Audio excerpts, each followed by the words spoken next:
the first thing you want to take care of every day, Lord, bless me. Why? So you can be a blessing. Keep me from the evil of the day. Keep me from the evil of the day. Every day you wake up, you don't know what evil has been designed to try to take you down and to trouble you. So go ahead of it and say, keep me from the evil of the day. Choose fellowship with God daily. Choose fellowship with God daily. Try to learn what pleases the Lord and have nothing to do with the things done in darkness, which are not worth anything. Walk with Him. Walk with Him for life. Now, let me ask you this. Is there anything in your life that you're willing to be fully committed to for the rest of your life? There might be things you're committed to right now that's taking your time and your energy, and you shouldn't be committed to those because God wants first priority in your life and a whole heart commitment. And God says what's most important is that you be with me above everything else, that you get to know me. It means that when I wake up in the morning, I need to say, God, no matter what happens today, I need to get to know you a little bit more. I need to learn how to love you a little bit more. And it could be the best day I've ever had, but I need to make sure I need to learn to love you and know you a little bit more. And God says, if you do that, that day was a success. And the opposite is true too, which is, let's say you get up and you don't even think about God. And you've got this great day. You go, you make the sale, you finally get the job, you finally get a date with a live girl, whatever it is, okay? You're a success that day. It's your best day ever that you've got. And you forget about God. God says that day was a waste. It was a failure because you forgot me. What's most important is that you get to know the Lord and get to know Him.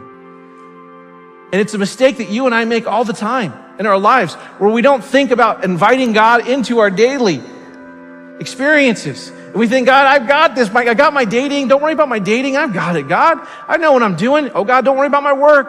Oh, I'm good. I'm good, God. I've got my work. Don't worry about my dreams, God. Oh, don't touch my dreams. Don't worry about them. I've got them.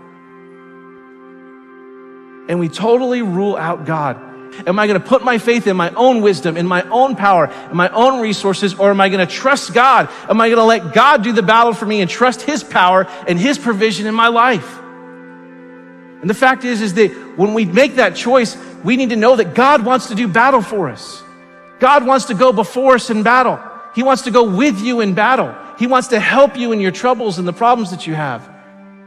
So whatever trouble you're in, whatever battle you're in right now, seek the Lord, seek His power. He wants to give it to you. Prayer is a weapon of our faith. It is one of the greatest weapons of our faith. It should be our first response and not our last resort when we go through times of trouble. Call out to God and rely on Him. God wants you to know that He wants you to experience the fullness of His presence in your life, not just every day of your life, but every moment of your life. You can experience His presence if you want it.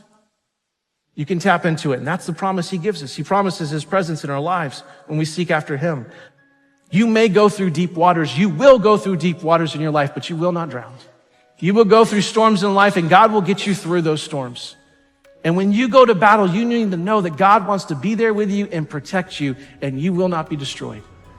One of the greatest truths of the Bible is if God is for us, who can be against us? Here's Jesus' invitation to you. Here's what He says in Matthew 11. Jesus said, come to me. That's the seeking part. Come to me, all you who are weary and carry heavy burdens, all the things that are weighing you down. And here's His promise, and I will give you rest. Let me teach you because I am humble and gentle at heart, and you will find the rest for your souls.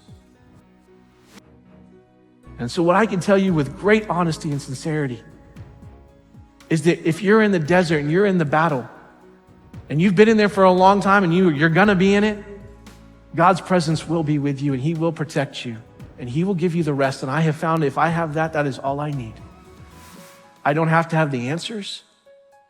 I don't have to understand. But if I got God and I feel Him and I know Him and He's there, then I am good. How do we need to make sure that we don't miss out on God's blessing when we're seeking Him? Well, there's a familiar verse that gives us great direction. It's Proverbs 3, 5, and 6. It says this, trust in the Lord with all your heart and lean not on your own understanding. And in all your ways acknowledge Him, and He will direct your paths. This word trust means to trust him not just in the convenient ways, not just in the easy ways, not even just in the spiritual ways, but trust him in all of the ways that we have in our lives, in the big and the small. Trust him on the roads of life that you've been on before, and trust him on the roads you've never been on, and those paths you've never taken, and those safari crazy roads where there is no path, that you're out there in the middle of the wilderness on your own. Trust him. And this word acknowledge in here, this word acknowledge means a deep, intimate, penetrating relationship where you know a person in the deepest and fullest sense. That's the kind of relationship God wants to have with you and with me. So our life goal needs to be this, that we need to seek God in every area of our life when we don't know what to do. And we need to seek God when we do know what to do. We need to seek him in the big things, in the small things.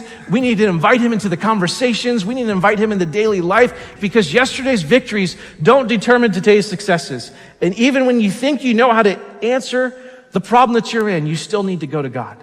You still need to trust him, because the greatest faith of yesterday will not give us the confidence of today unless we stay connected to God, because he wants to bless our lives.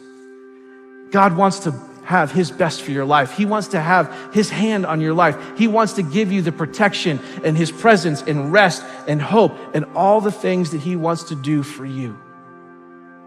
He wants that. 2 Chronicles 16:9 says, the eyes of the Lord search the whole earth. They search the whole earth in order to strengthen those whose hearts that are fully committed to him. This verse says that God is searching, he's looking, he's seeking the entire earth for somebody, for a people, for a person, for a church that's willing to be fully committed to him so that he can bless them and have his hand on them and give you and give me his best. He is seeking after you. God wants us to seek him, but he is seeking us. He is seeking us because he loves us, and he wants to give you his best. We need to do our responsibility and then cast our care. You do what you can do about the things in your life that you can do something about, and then when you cannot do anything about it, you cast it on God and you trust him, and it's perfectly okay for you to enjoy your life while you have a problem. I said it is perfectly okay for you to go ahead and enjoy your life while God is working on your problem. It's not that nothing's happening. It's just that you're not the one that's making something happen. So whatever you have going on in your life tonight, don't waste one more day in excessive sadness and grief and depression and discouragement because you can't do anything about it. And Jesus paid for you to be able to enjoy your life, to have it in abundance, to the full, until it overflows. So we are totally wasting what God gives us if we waste our days in sadness and mourning. Learn how to focus on good things. Everybody here has got something they could be upset about if they chose to focus on it, but you don't have to focus on that. And what we focus on is what we magnify in our lives. What we talk about is what we become more consciously aware of in our lives. If there's a problem that needs to be dealt with it, deal with it, but don't focus on it. Think about the possibilities in your life, not the problems in your life. Hebrews 12:2 very simply says, looking away from all that will distract unto Jesus, who is the author and the finisher of our faith. Learn how to celebrate the good instead of grieving excessively over the bad things in life. No matter where you started in life, you can have a good finish. It doesn't really matter where you began. You have got a good finish coming. Let's have a shift in our thinking. Let's have a shift in what we're focusing on. Surely you can find something in your life to focus on that's worth celebrating. And we're going to be excited about the things that are yet to be done that we know that God is working on and that God is doing.